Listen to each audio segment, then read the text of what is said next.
Partition of India in 1947, a terrible mistake. के अंदर मुकर्रर किया जिसका नाम है जनरल पांडे। उसकी टोटल मालियत महंगाई आ गई 50 साल में पाकिस्तान की तारीख की And every day seems worse than before. आपने पाकिस्तान और अफगान तालिबान की बहुत दोस्ती के चर्चे सुने होंगे, लेकिन अब ये दोस्ती थोड़ी खतरे में नजर आती दिख रही है दोस्तों, क्योंकि इस्लामाबाद को भी एक बहुत बड़ी इमरजेंसी का सामना करना पड़ रहा है, जो कि है तालिबान। तो अब जानते हैं कि ये इशू शुरू कैसे हुआ। तो ये सब स्टार्ट होता है हमारी डुरंड लाइन से, जो कि डिवाइड करती है पाकिस्तान और अफगानिस्तान को। अब इस लाइन की सबसे इंपॉर्टेंट बात ये है कि ये एक पश्तून डोमिनेटेड ट्राइबल एरिया के बीच में से निकलती है। अब आपको पता होगा कि 2021 के अंदर तालिबान ने वापस से अफगानिस्तान की सत्ता पे कब्जा कर लिया था। अब हम सबको पता है कि यूएसए और अफगान तालिबान के बीच में बहुत सारे कॉन्फ्लिक्ट्स हुए हैं पास्ट में, और यहाँ तक कि उन्होंने 2 डेकेड तक अफगान तालिबान को सत्ता से बाहर भी रखा। लेकिन जैसे ही उन्होंने अपने ट्रूप्स को विड्रॉ किया अफगानिस्तान से, कुछ दिनों के अंदर ही हमको बहुत कम टाइम में देखने को मिला कि तालिबान ने वापस से आके पूरी सत्ता अपने हाथ में कर ली अफगानिस्तान के। और अगर आपको पता ना हो तो ये जो डील हुई थी यूएसए के बीच और अफगानिस्तान के बीच, इसके अंदर एक बहुत बड़ा नेगोशिएटर काम किया था पाकिस्तान ने। आपको याद भी होगा जो पाकिस्तान के फॉर्मर प्राइम मिनिस्टर हैं इमरान खान, उन्होंने ये तक कह दिया था कि भाई जो अफगानिस्तान है वो अपने गुलामों की जंजीरों से अब मुक्त हो चुका है। पाकिस्तान पे लगातार बहुत ज्यादा इल्जाम लगता है पिछले 20 साल में कि उन्होंने अफगान तालिबान का बहुत ज्यादा हेल्प किया है, ओपनली एक तरह से देखा जाए। और अब जब उनकी सत्ता वापस आ गई है तो उनको उम्मीद थी कि ये उनके लिए एक बहुत बड़ा स्ट्रेटेजिक एसेट होगा, लेकिन आज वही एसेट एक दुश्मन बना बैठा है उनके लिए। द खामा प्रेस की एक रिपोर्ट के अकॉर्डिंग तो जो इमरान खान थे वो तो खुश थे, क्योंकि हमारे अफगानिस्तान के अंदर जब अफगान तालिबान की पावर आ गई है तो पाकिस्तान वहाँ पे अपनी एक स्ट्रेटेजिक डेप्थ बना पाएगा, क्योंकि ऑफकोर्स उन्होंने उनकी हेल्प करी है और उसकी वजह से बहुत सारे पाकिस्तानियों ने जश्न भी किया था।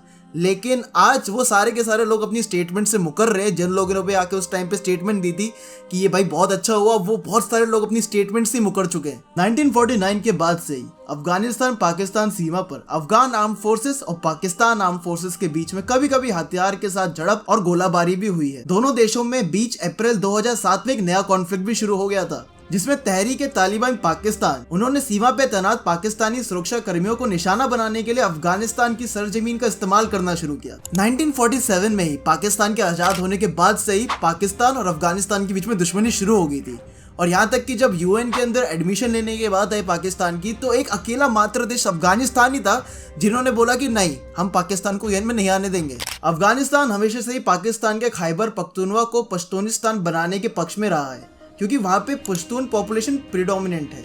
लेकिन 1947 में पश्तून पॉपुलेशन में से 99.02% लोगों ने पाकिस्तान के हक में वोट दिया था ओवर इंडिया। हालांकि अफगान ने कई प्रयास किए पश्तूनिस्तान बनाने के लिए, लेकिन उनका ये आइडिया पूरा फेल हो गया। अफगानिस्तान ने पश्तूनिस्तान के एरिया में बलोचिस्तान को भी रखा था ताकि उन्हें अरेबियन सी का एक्सेस मिल सके। और अगर Pakistan as a state fail होता है, जो कि अफगानिस्तान को लग ही रहा था कि होगा, तो उनका व्यापार ना रुके। तब भी इंडिया और अफगानिस्तान के बीच की जो बॉर्डर है वो 1893 में बनाई गई थी, जब दुरंड लाइन का एग्रीमेंट हुआ था। ब्रिटिश इंडिया की ओर से मोर्टिमर दुरंद और अफगानिस्तान की ओर से अमीर अब्दुल रहमान खान ने बॉर्डर्स के कौन से इलाके पे किसका इन्फ्लुएंस रहेगा ये डिसाइड किया था। उस समय ये एग्रीमेंट सिर्फ एक पेज का था और इसके अंदर 7 छोटे छोटे आर्टिकल्स थे, और दोनों ही पार्टीज ने इसको साइन किया था, जो कि था हमारा एमिरेट ऑफ अफगानिस्तान और ब्रिटिश इंडिया ने।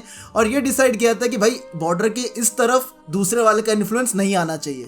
और फिर 1990 के एंग्लो अफगानिस्तान वॉर के बाद डिसाइड हुआ कि ये जो बॉर्डर है इंडिया और अफगानिस्तान के बीच में इसे एक इंटरनेशनल बॉर्डर बना दिया जाएगा। 1947 में पाकिस्तान के आजाद होने के बाद से ही वो दुरंड लाइन का पालन करने लग गए थे। अफगानिस्तान ने कहीं पर ट्राई किया कि वो बलोचिस्तान एरिया और खैबर पख्तूनवा रीजन को कैप्चर कर सके। उस समय के जो अफगान के पीएम थे मोहम्मद हसीब, उन्होंने ये तक बोल दिया था कि अगर एक अकेला इंडिपेंडेंट पश्तूनिस्तान नहीं बना सकते हो तुम, तो अफगानिस्तान में आ जाओ। और साथ में उन्होंने ये भी कहा था कि पाकिस्तान को पता होना चाहिए कि जो अफगानिस्तान है उसकी पॉपुलेशन बहुत बड़ी है, और इसलिए उन्हें ट्रेड और बाकी सारी चीज़ों के लिए एक समुंदर के थ्रू आउटलेट चाहिए ही चाहिए।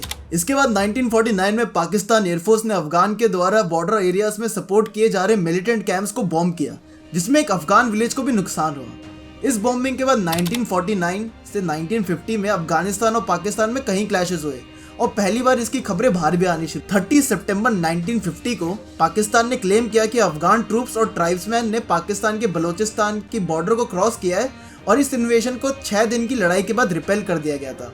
अफगानिस्तान सरकार ने कहा था कि ये उनकी तरफ से नहीं किया गया है, बल्कि कुछ कट्टर पश्तून ट्राइब्समैन ने किया है। और फिर 1955 में पाकिस्तान ने एक 1 यूनिट प्रोग्राम चलाया, जिसके बाद दोनों देशों के बीच के रिलेशन बहुत ज्यादा खराब हो गए। वो इतने खराब हो गए कि दोनों ही देशों को अपने डिप्लोमेट्स को अपने दूसरी कंट्री से वापस बुलाना पड़ा, और यहाँ तक कि जो पाकिस्तान की एम्बेसी थी जो कि अफगानिस्तान में थी, उसको मॉब ने अटैक करके तोड़ भी दिया था। एंड फिर इवेंचुअली 1960 में अफगानिस्तान ने जो पाकिस्तान और अफगानिस्तान की बॉर्डर है वहाँ पे बहुत सारे टैंक्स इकट्ठा करना शुरू कर दिए थे, जिसके बाद उसके काउंटर में पाकिस्तान ने अपने एयरक्राफ्ट से उनके टैंक्स के ऊपर हमला करना स्टार्ट कर दिया था।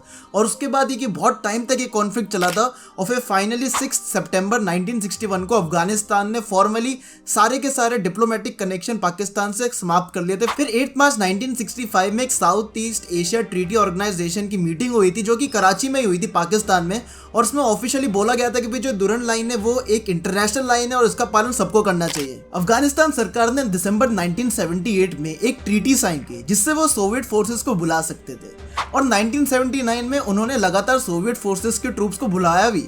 उसके बाद 1979 में सोवियत अफगान वॉर में लाखों अफगान्स को पाकिस्तान में रेफ्यूजी की तरह रहना पड़ा, जिसके बाद पाकिस्तानी ऑफिशियल्स को डर था कि सोवियत यूनियन के बढ़ते कदमों का शिकार बलूचिस्तान भी हो सकता है।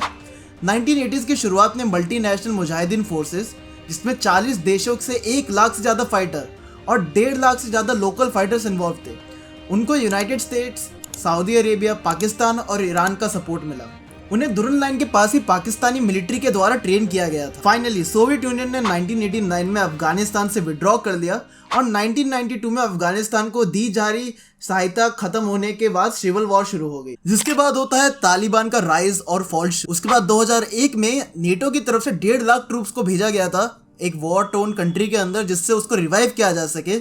और फिर 2004 में ऑफिशियली तालिबान और अफगानिस्तान सरकार के बीच में युद्ध शुरू हो जाता है, जिसको काउंटर करने के लिए यूनाइटेड स्टेट्स ने अफगानिस्तान सरकार के सपोर्ट के लिए अपना खुद का एक मिलिट्री एस्टेब्लिशमेंट बनाया था अफगानिस्तान के अंदर। अब हम जानेंगे कि यहाँ से इनकी टाइमलाइन और रिश्तों में क्या चेंजेस आते हैं। 13 मई 2007 इस दिन पाकिस्तान आर्मी और अफगानिस्तान आर्मी के बीच में एक बहुत बड़ा क्लैश शुरू हो जाता है, और इसका अफगान सोर्स के माने तो ये बोला जाता है कि जो अफगानिस्तान का एरिया है उसके अंदर पाकिस्तान ने अपना खुद का एक पोस्ट बना लिया था। लेकिन अगर हम पाकिस्तान सोर्सेज की माने तो उनका मानना था कि अफगानिस्तान की आर्मी ने पाकिस्तान के 5 से 6 पोस्ट्स के अंदर पाकिस्तान के एरिया में हमला शुरू कर दिया था। कुछ सोर्सेज की माने तो इसमें बताया जाता है कि 41 अफगान्स की जान गई थी, लेकिन कुछ सोर्सेज इसको ये भी बोलते हैं कि सिर्फ 13 अफगान्स की जान गई थी, और साथ में 3 से 5 पाकिस्तानी सोल्जर्स की भी जान गई थी। 3 फरवरी 2011 में एक और क्लैश होता है, जिसके अंदर एक पाकिस्तानी सोल्जर की जान जाती है और साथ में 7 अफगान सोल्जर्स की भी जान जाती है, जिनमें से एक कॉलोनल रैंक के थे। अफगानिस्तान ने तो यही बोला कि पाकिस्तान ने पहले हमला किया, और पाकिस्तान ने बोला कि अफगानिस्तान ने पहले हमला किया। तो इसमें एग्जैक्टली जान पाना कि भाई स्टार्ट किसने किया था वो पॉसिबल नहीं है। जून 2011 में अफगानिस्तान ने कहा था कि पाकिस्तान ने क्रॉस बॉर्डर शेलिंग करके दर्जनों अफगानिस्तान सिविलियंस को मौत के घाट उतार दिया है। अफगान आर्मी के स्पोक्स पर्सन मोहम्मद जाहिर अजमी ने कहा था कि पाकिस्तान ने 150 मिसाइल्स फायर की थी, जो कुनर प्रोविंस के विलेजेस में जा गिरी। ऐसे ही 19 जुलाई 2011 को पाकिस्तान ऑफिशियल्स ने कहा था कि अफगानिस्तान की ओर से 20 मोटर शेल फायर किए गए, जिसमें से 4 पाकिस्तानी सोल्जर्स की जान चली गई, और इसके लिए अफगानिस्तान आर्मी को जिम्मेवार ठहराया गया। अगर हम डेट्स की जाने तो यहाँ पे बहुत सारी डेट्स हमें दिख जाएंगी। 27 अगस्त 2011, 25 सितंबर 2011, 10 अक्टूबर 2011, 12 जनवरी 2012, 2 मई 2013। इन सारी डेट्स को अगर हम जानेंगे और पढ़ेंगे तो हमें पता चलेगा कि भाई पाकिस्तान और अफगानिस्तान के बीच में बहुत सारे क्लैशेस हुए हैं पास्ट में। उसके बाद जून और दिसंबर 2014 में पाकिस्तान और अफगानिस्तान की ओर से एक दूसरे पर आरोप लगाए गए हैं कि सामने वाले देश की ओर से टेररिस्ट अटैक कराए गए हैं। और उसके बाद Pakistan air force western air command ने कहा था कि इन्होंने अफगानिस्तान के कुनर प्रोविंस में एयर स्ट्राइक करी है, जिसमें 27 टारगेट्स को हिट किया गया है। इसके बाद आ जाते हैं हम 2021 में, जब अमेरिकन ट्रूप्स ने अफगानिस्तान से विड्रॉ कर लिया था। अब पाकिस्तान इसके लिए ओपनली बहुत टाइम से सपोर्ट करता आया है, और उनको लगा भी था कि जब अब वापस तालिबान की पावर आ जाएगी अफगानिस्तान में तो उनका पाकिस्तान का एक अच्छा पॉलिटिकल सपोर्ट बन जाएगा और पॉलिटिकल पावर बन जाएगी अंदर अफगानिस्तान के। 24 दिसंबर 2021 में जो हमारी पाकिस्तान की पैरामिलिट्री थी उनकी वापस लड़ाई होती है अफगान तालिबान के जो फोर्सेज है उनसे, जिसके बाद पाकिस्तान वापस से शेलिंग शुरू कर देता है अफगानिस्तान के अंदर, जिसके काउंटर में अफगानिस्तान भी वापस से शेलिंग करता है पाकिस्तान के अंदर। फिर 6 फरवरी 2022 को अफगानिस्तान के मिलिटेंट्स ने 5 पाकिस्तानी ट्रूप्स को मार गिराया। पाकिस्तान आर्मी ने कहा कि अफगानिस्तान की ओर से फायरिंग की गई, जबकि इसके जवाब में पाकिस्तानी ट्रूप्स ने उनका रिटेलिएशन किया। लेकिन तालिबान गवर्नमेंट ने इसको भी नकार दिया। अगर रिसेंट टाइम्स की बात करें, जो कि टीटीपी है, जो कि तालिबान का ही वर्जन है पाकिस्तान के अंदर, उन्होंने मल्टीपल पुलिस स्टेशन पे हमला किया है, पुलिस कर्मियों पे हमला किया है।